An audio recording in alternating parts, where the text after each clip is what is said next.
እንወክለዋለን የምትሉት የአማራ ህዝብ እንደሚታወቀው በርስ በርስ ጦርነት ላይ ይገኛል።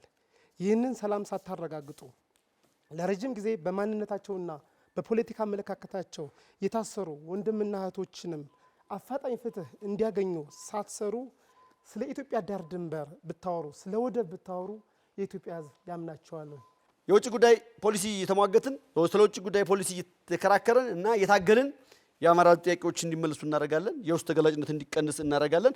ሁሉም ግን ለየቅልና በየልኩ በየፈርጁ ተመዝኖ የሚሄድ ስለሆነ የአታይና የምንመለከትበት መነጽርም ለየቅሉ ስለሆነ በዛ ልክ እንዲታይልኝ ይፈልጋለሁ። እንግዲህ የአማራ ህዝብ ችግሮች ወይም ቀውሶች ወይም የእስረኛ ጉዳይ ወይ ተፈናቃይ ጉዳይ እነዚህ የትብብርንም የሚመለከቱ ስለሆነ ለአብን ብቻ የሚተው እንዳይደለ እንዲወሰድልኝ እወዳለሁ።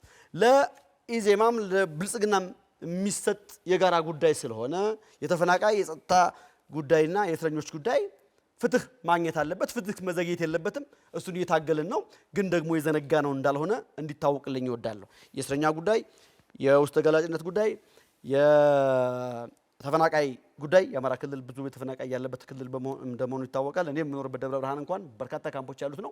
ስለዚህ እነዚህን በተመለከተ አብን አበክሮ ይሰራል። አበክሮ ሲሰራ ደግሞ ብቻውን ሊያስፈጽመው የሚችል ስላልሆነ የስልጣን ጠገጉን ሲቆጣጠር ወይ ደግሞ ቤተ መንግስት ሲቆጣጠር የሚያደርገውና አሁን ያለበት ስለሚለያይ አሁን ባለንበት ደረጃ ግን ትግሉ በቀድም ባልኩት ቅርጽ ይቀጥላል።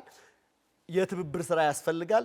ለሁሉም አካል ግን ከዚህ ህዝብ ጎን የሰብአዊነት ጉዳይም ስለሆነ የፖለቲካ ጉዳይ ብቻ ስላልሆነ የአማራ ህዝብ ችግር የሰብአዊነት ጉዳይ ስለሆነ ማንኛውም ሰብአዊ ፍጡር ማንኛውም የሀገር ጉዳይ የሚያንገበግበው የሚያሳስበው ከአማራ ህዝብ ጎን ቆሞ ከዚህ አይነት ቀውስ እንዲወጣ ድጋፍ እንዲያደርግ አብን ጥሪ ያቀርባል። እኛም እሱ ላይ አበክረን እየሰራን ነው። አመሰግናለሁ።